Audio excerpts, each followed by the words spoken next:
శ్రీ మహాగణాధిపతయే నమః. మిత్రులందరికీ జై శ్రీరామ్.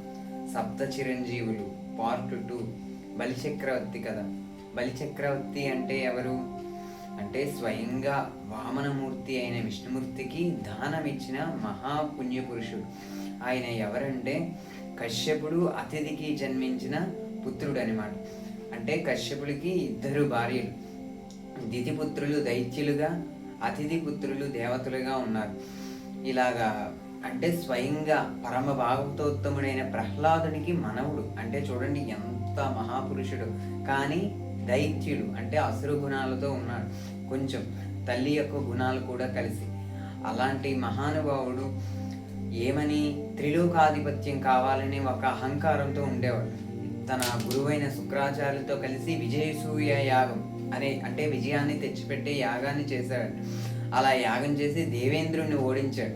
దేవేంద్రుడిని ఓడిస్తే అంటే తన తల్లి అంటే తన పెద్దమ్మ ఏమని అతిథి తను ఏమనుకుంది, అయ్యో నా పుత్రుడు కదా, ఇలా ఎటు వాళ్ళు అటు అంటే ఒక్కొక్కరు విడిపోయి అలా ఉన్నారు దేవతలు, ఒక బలి చక్రవర్తి నా పుత్రులందరినీ ఐక్యంగా ఉండే వాళ్ళని ఏ వరాలు విజయ యాగం చేసి ఇలా అయిపోయాడు నా పుత్రులు అనేసి బాధపడుతూ తన భర్త అయిన కశ్యపుని దగ్గరికి వెళ్తుంది. స్వామి నాదా, ఈ బలి కారణంగా కదా నా పుత్రులు ఇంత దుర్వావస్థకులో ఉన్నారు, ఏదైనా మార్గం చూపెట్టండి, నా పుత్ర శోకాన్ని తగ్గించండి స్వామి అని అడిగిందంట ఆ తల్లి.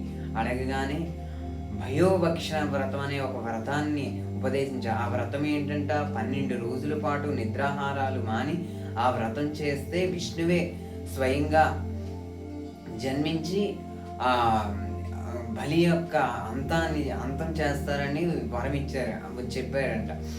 అలా చెప్పగానే ఇంకా ఆ తల్లి ఆ వ్రతాన్ని ఆచరించి వామనుణ్ణి అంటే చిన్న వటువు అంటే చిన్న బాలుణ్ణి పుత్రుడిగా పొందింది. పుట్టగానే ఆ స్వామి ఎంతో సుందరంగా చిన్నగా ఎంతో అందంగా ఉండేవారు. 8వ ఏట వచ్చింది, ఉపనయనం చేశారు. ఉపనయనం చేసేటప్పుడు ఏంటి, దానం తీసుకోవాలి. ఆ దానం ఆ నాడులో చేసేటప్పుడు ఈ బలి చక్రవర్తి మహాప్రఖ్యాతి గాంచేవాడు. అంటే దానంలో దానవీర సూరకర్ణ అంటాం కదా, అలాంటి దానాలు చేసేవాడంట. అంటే దానంలో తనకి సాటి లేనివాడు.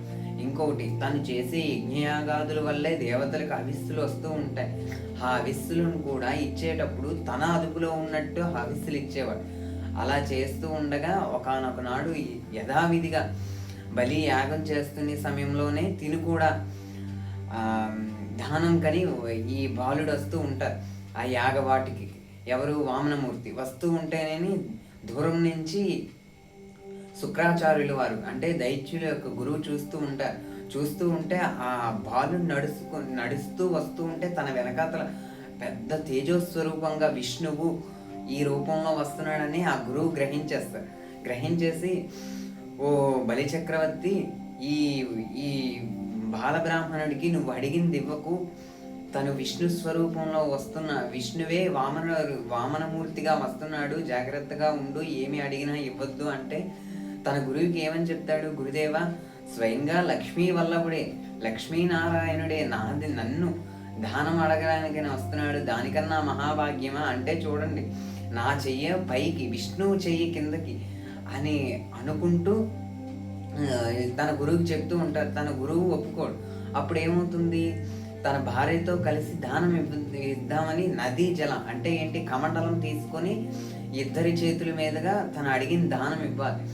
ఆ దానం ఇస్తున్నప్పుడు తన ఈ దైత్యుల గురువు ఏమని తన ఒక సూక్ష్మ రూపాన్ని ధరించి ఆ కమండలంలోకి వెళ్ళిపోతారు. ఆ కమండలంలోకి వెళ్ళడం వల్ల ఏంటి, నీళ్లు జలాలు బయటికి రాకుండా ఉంటాయి. అప్పుడు ఏం చేస్తారు, వామనమూర్తి ఒక దర్భపుల్ల తీసుకొని ఏదో అడ్డుతుంది అనేసి ఆ కమండలంలో గుచ్చగానే శుక్రాచార్యుడి యొక్క కన్ను పోతుంది.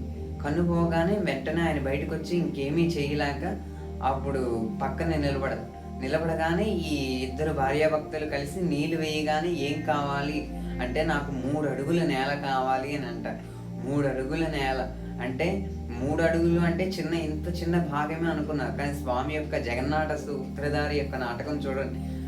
అంత అంత వటుడింతై అంటే చిన్న బాలుడు అంటే చూడండి, పొట్టివాడైనా గట్టివాడు అంటారు.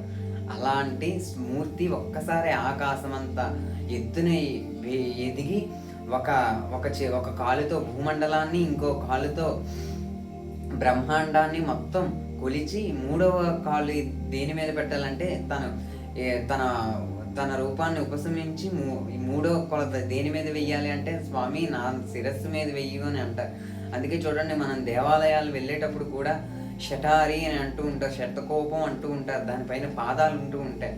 అంటే బలి యొక్క అహంకారాన్ని అణిచుతూ తన భక్తి యొక్క సారాన్ని చెప్తూ స్వయంగా ఎవరు ఆయన ప్రహ్లాదునికి మనవడు అంటే చూడండి ఎంత గొప్ప భక్తుని యొక్క వంశంలో, కానీ ఆయన చిన్న అహంకారం, త్రిలోకాధిపత్యం కావాలి, తన పాదంతో నొక్కి పాతాళానికి తోసేశారు. పాతాళంలో పాలన తప్ప నీకు ఏ ఇతర పాలన ఉండదు, పాతాళానికి రాజై వర్ధిల్లుతావు.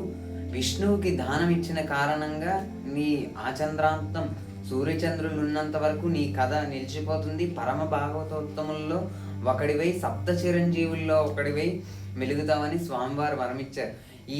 ఈ కథ యొక్క సారం ఏంటంటే, ఎప్పుడైనా దైవ దూషణ అంటే దేవుణ్ణి ఎప్పుడైనా మనం పొరపాటున మనకి ఏమీ చేయట్లేదని తిట్టినా, కానీ ఏమీ అవ్వట్లేదు, ఎందుకు మనం దేవుడికి ఎన్ని చేస్తున్నా అవ్వట్లేదు అని ఎప్పుడైనా మనం బాధపడి దూషించినా కానీ, అలాంటి దోషాలు ఏవైనా ఉన్నా ఈ కథ వినడం వల్ల పోతాయి.